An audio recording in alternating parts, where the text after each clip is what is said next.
What's up, guys? Recapping the last 3 games of the 4-game road trip, where the Hornets go 2-2 on the 4-game road trip. One in Houston. I recapped that because LaMelo Ball got hurt. Came back from 19 down against the Hawks. A Terry Rozier 3. He was fouled on a 3, even though the 2-minute report said that the contact was incidental and should not have been called.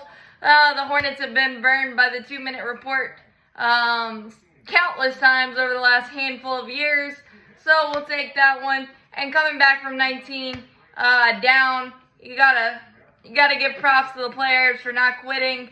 PJ hit some clutch threes. Terry Rozier was scary. Really big game. 26, I believe. Mason Plumlee continues his career year, 25-11. And really good defense at the end. So coming back 121-118 to win that one. Kind of out of nowhere. Definitely out of nowhere. Mark Williams is the thing, but with 3 centers right now in play, and trying to keep Nick Richards somewhat fresh and in game mode, we're kind of rotating them until Plumlee inevitably probably gets traded with his career year. But frankly, we were outmatched the last 2 games. The Jazz crushed us. They had 16 threes. We had two threes in just 16 attempts, and it wasn't close at any time. Mark Williams had a solid first half and a solid game. And tonight against Phoenix, we got our doors blown off in the first about 20 minutes or so.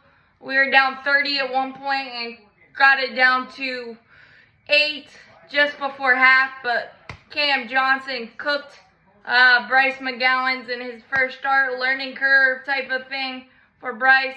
McDaniels had the only great stat line, 15 and 10. Mason Plumlee had another solid game, 17 and 6. He just continues to put up numbers, but another iffy, just is what it is type of road trip for the Hornets. Gordon Hayward played in Utah, but sat out with hamstring soreness tonight. Cody Martin's still out with knee soreness. LaMelo Ball's still out with the sprained ankle and wrist. And Oubre is still recovering from hand surgery. So it is what it is for the Hornets. There's always a guy that has a decent night, but we get outclassed by the upper echelon teams.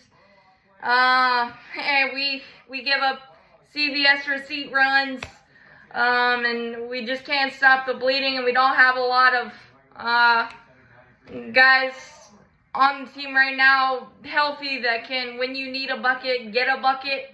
And there's a lot of pressure on Terry Rozier to be that guy, and Jalen McDaniels has had a great year, but he's a role player, a really, really good role player, but I just don't think he's reached the big-time scoring.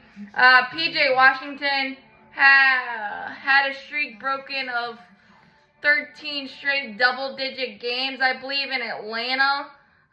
So he's gotten a little bit more consistent, but and been really solid during this stretch, but it's just we keep getting down monstrous deficits, then come back and then run out of gas, and the complete teams expose us pretty badly.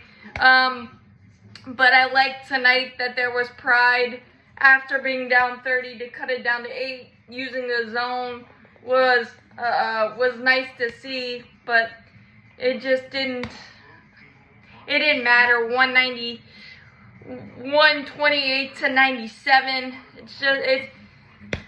It's just one of those years, man.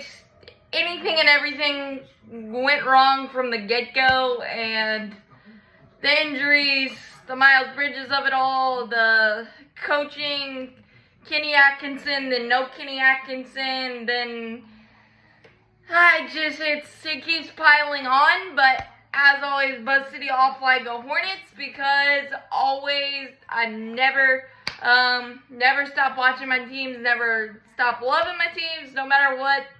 That's just how it goes. But we got a day off tomorrow and then a couple home games, so we'll see what happens there. Maybe we get some healthy bodies.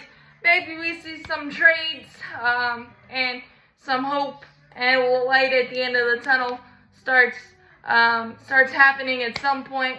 But if this team's not drastically different on February 9th, I think Mitch Kupchak and company missed the boat and missed an opportunity. But we'll see what happens. As always, Buzz City, all fly, go Hornets.